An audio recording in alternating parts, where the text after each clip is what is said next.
हरे कृष्णा। चलिए आज की कहानी शुरू करते हैं। आज की कहानी है समर्थ रामदास स्वामी जी की और पहली कहानी है छात्रवृत्ति दर्शाने वाली कथा। महाराष्ट्र में अत्याचारी मुगल शासन के अधिकारियों द्वारा धर्माचरण हिंदुओं की घोर प्रताड़ना। समर्थ रामदास स्वामी जी के शिष्य धर्म प्रचार के लिए सर्वत्र भ्रमण किया करते थे। इसी काल में शिवाजी महाराज का भी उदय हो रहा था। महाराष्ट्र में स्थान स्थान पर अत्याचारी मुगल अधिकारी उपद्रव कर रहे थे। सतारा क्षेत्र बीजापुर के आदिल शाह के नियंत्रण में था। उसका एक मुगल थानेदार संगम माहुली में रहता था। यह थानेदार अत्यंत अत्याचारी था। वह हिंदुओं को प्रताड़ित किया करता था।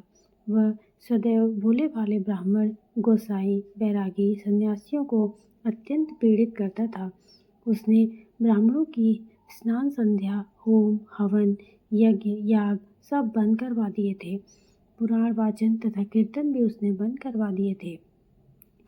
मुगल थानेदार द्वारा श्री समर्थ के शिष्य उद्धव स्वामी तथा उनके साथ के लोगों को मार पीट कर अंधेरी कोठरी में डाला जाना। उसी समय श्री समर्थ के शिष्य उद्धव स्वामी जी ने मावली में बसेरा किया।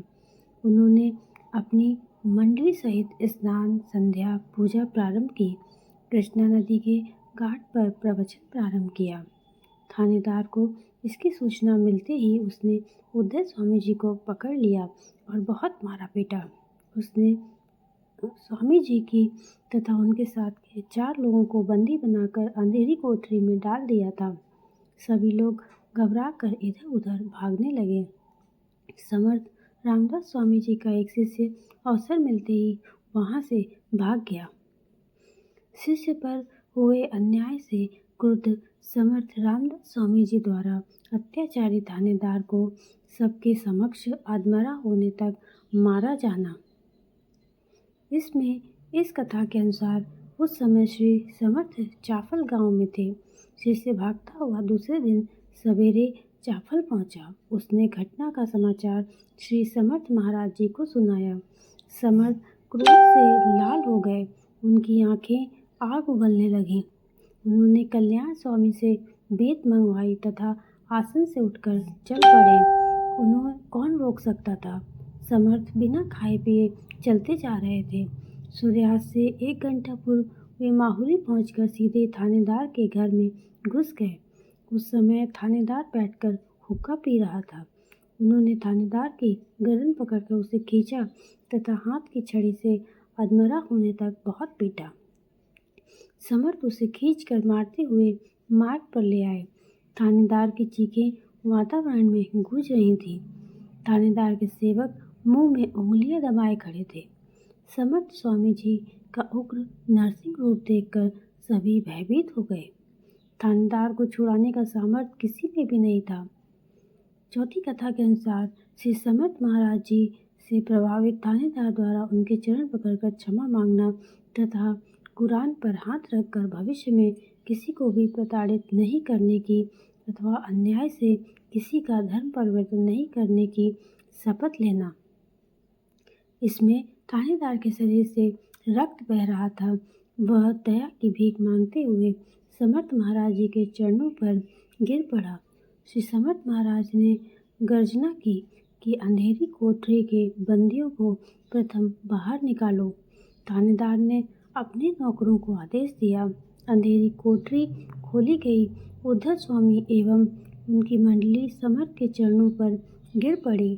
थानेदार श्री समर्थ महाराज जी से अत्यंत प्रभावित हुआ। उसने समर्थ महाराज जी के चरण पकड़कर क्षमा मांगी तथा कुरान पर हाथ रखकर शपथ ली कि भविष्य में किसी को भी प्रताड़ित नहीं करेगा, भजन कीर्तन तथा पुराण वाचन नहीं रोकेगा तथा अन्याय कर किसी का धर्म परिवर्तन भी नहीं करवाएगा। 5वीं कथा के अनुसार दयालु समर्थ महाराज जी द्वारा थानेदार को क्षमा करके उसके घावों पर उपचार किया जाना। इसके पश्चात दयालु अंतःकरण के श्री समर्थ रामदास स्वामी ने उस थानेदार को क्षमा करने के साथ साथ उसके घावों पर वनस्पति का लेप लगाकर उपचार भी किया। श्री समर्थ का दिन भर का उपवास है। यह ज्ञात होते ही गांव के लोगों ने समर्थ एवं उद्धव स्वामी तथा अन्य सभी लोगों के लिए भोजन की व्यवस्था की। छठी कथा के अनुसार सभी के साथ समतापूर्ण व्यवहार करना चाहिए। इस विषय पर समर्थ महाराज जी का प्रवचन करना शुरू हुआ। उस रात्रि श्री समर्थ महाराज ने माहुली के घाट पर विविध दृष्टांत तथा उदाहरण के साथ सुश्राव्य प्रवचन किया कि सर्व प्राणी ईश्वर की संतान हैं तथा सबके साथ समतापूर्ण व्यवहार किया जाना चाहिए। यह प्रवचन सुनकर माहुली की जनता पूरी तृप्त हो गई। श्री श्रीपाद मोकासी संदर्भ मासिक धार्मिक मार्च 1985। मित्रों, इस उदाहरण से ज्ञात होता है कि संत ईश्वर के केवल तारक रूप की नहीं, मारक रूप की भी साधना करते हैं।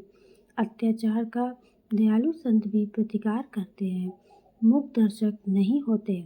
इससे बोध लेकर हमें भी जागृत होकर वैध दिमाग से अत्याचार का प्रतिकार करना चाहिए।